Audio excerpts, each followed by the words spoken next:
আমাৰ 18 মাইল গুদামঘাট, খনামুখ, অকাবস্তি, উদাকমাণ মিৰি, অকাবস্তি, বঙালীগাঁও আদি কৰি যিকেইখন গাঁও আছে, প্ৰত্যেকটো গাঁৱৰ যিসকল আমাৰ নিবনুৱা যুৱক আছে বা কৰ্মসূত্ৰে তেওঁলোকে ই ৰিক্সাখন চলাই পোহপাল দি আছে পৰিয়ালক।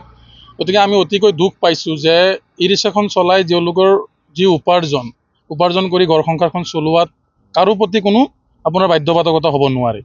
তেওঁলোকে বালিপৰালৈ যায়, চাৰিদুৱাৰলৈকে যাব, তেজপুৰলৈকে যাব, যিফালে সুবিধা আছে ই ৰিক্সা চালকসকলে যাব, তাত কোনো বাধা নাই। কিন্তু বালিপৰাত কিছুমান উদণ্ড যুৱকে তেওঁলোকে বাহুবলেৰে সমতা প্ৰয়োগ কৰি বিভিন্ন ধৰণৰ সাম্প্ৰদায়িক গালি গালাজ বা তেওঁলোকক ই ৰিক্সাখনত পেচেঞ্জাৰ উঠিবলৈ নিদিয়ে আৰু গাড়ী সোমোৱাত তেওঁলোকে বাধা আৰোপ কৰে, বিভিন্ন ধৰণৰ অসুবিধা দি আছে। তেওঁলোকে কোন হয় আচলতে? কোন হয়? যে বালিপৰা তেওঁলোকে লোকেল গুণ্ডা নেকি? তেওঁলোকে নিজকে কি বুলি ভাবি আছে? যে গোটেই বালিপৰাখন তো পৈতৃক সম্পত্তি বুলি ভাবি লৈছে নেকি এই কোপাসকলক? তেওঁলোকে আমি খকিয়াই দিছোঁ আৰু আজিৰ তাৰিখত এই প্ৰতিবাদী কাৰ্যস্থলীৰ পৰা তেওঁলোকক ৱাৰ্ণিং দিছোঁ। আজিৰ পৰা আমি প্ৰশাসনক অৱগত কৰিম, আমি স্মাৰক পত্ৰ প্ৰদান কৰিম।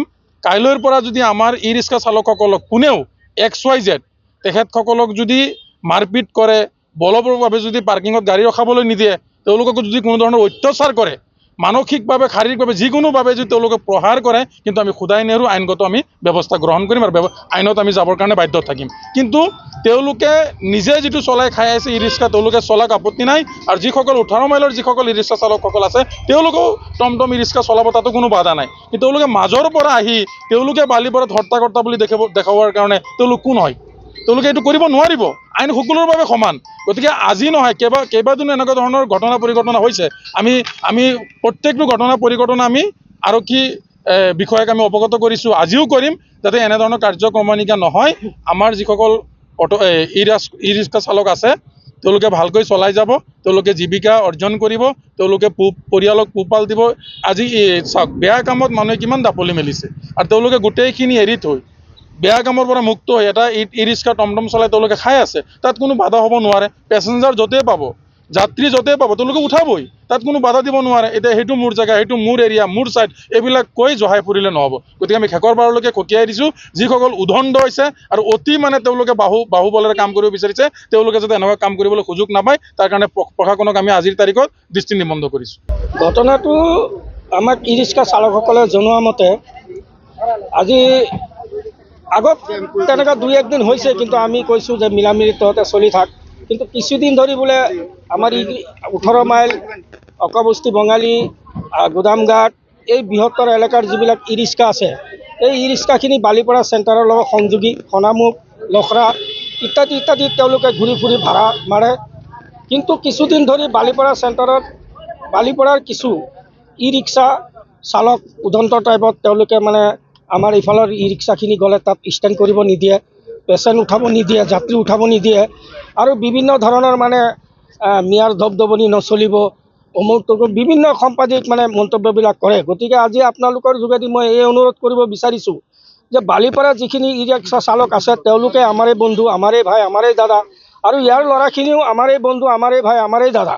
সকলোৱে পেটৰ তাৰণাত দিন দৈনিক মজুৰ কৰি খাই আছে। গতিকে এওঁলোকে যাতে এই 18 মাইল আৰু বালিপৰা নিচেই তাকত জেগাখিনি, আৰু আমি এই যুগৰ পৰা আমি বালিপৰা 18 মাইলৰ মানুহ ভাই বন্ধু হিচাপে আমি চলি আহিছোঁ। আমাৰ ইয়াত কোনো গোষ্ঠীগত সম্পদেই সংগ্ৰহ আমি বিচৰা নাই।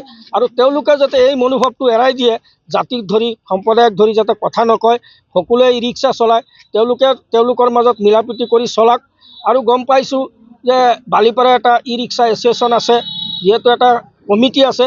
আমাৰ ইয়াৰো ল'ৰাখিনিয়ে সেই কমিটিৰ লগত আলোচনা এটা কৰক, কৰি পেলাই বৃহত্তৰভাৱে সেই কমিটিৰ অন্তৰ্ভুক্ত আমাৰ ল'ৰাখিনিও হওক, আমাৰো ইয়াত এটা ব্ৰাঞ্চ কমিটি হওক, ব্ৰাঞ্চ কমিটি হৈ সেই কমিটিৰ লগত যোগাযোগ কৰি সকলোৱে যাতে শান্তিপূৰ্ণভাৱে ই ৰিক্সা চলাই নিজৰ পৰিয়ালৰ পোহপাল দিব পাৰে, আমি তাকেই কামনা কৰিছোঁ। আমি আজি 3 দিন আগত আমাৰ ইয়াৰ ল'ৰা এটাক বেয়াকৈ পিটিছে, পিটাৰ পিছতো আমি কোনো এজাহাৰ দিব দিয়া নাই যে তয়ো ৰিক্সা চালক, সিও ৰিক্সা চালক। গতিকে ইয়াত কেছ মামলা কৰি মোকদ্দম কৰি লাভ নাই। আমি ৰাইজ বহি আমি আলোচনা বিলোচনা কৰি কেনেকৈ শান্তিত আমি বসবাস কৰিব পাৰিম, কেনেকৈ তহঁতে 2 টকা উপাৰ্জন কৰি ল'ৰা ছোৱালী পোহপাল দিব পাৰিবি, তাৰে চিন্তা কৰ।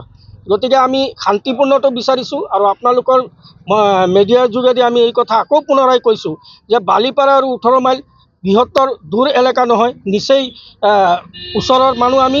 গতিকে আমাৰ যি হ'ল আগে পিছে হৈ গ'ল, আজিৰ পৰা যাতে আমি শান্তিপূৰ্ণভাৱে আমাৰ ই ৰিক্সাখিনিয়ে বা আমাৰ মানুহখিনিয়ে চলাচল যাতায়াত কৰিব পাৰে, তাত কোনো ধৰণৰ সাম্প্ৰদায়িক কথা আহিব নালাগে, সাম্প্ৰদায়িক বক্তব্য আহিব নালাগে, আৰু সাম্প্ৰদায়িক ধৰণৰ কোনো কাম কাজ কৰাৰ পৰা যাতে সকলোৱে বিৰত থাকে, আমাৰ মানুহ বিৰত থাকে, তেওঁলোকেও যাতে বিৰত থাকে, আৰু শান্তিপূৰ্ণভাৱে নিজৰ নিজৰ পৰিয়াল পোহপাল দিয়াৰ চিন্তা যাতে চবেই কৰে।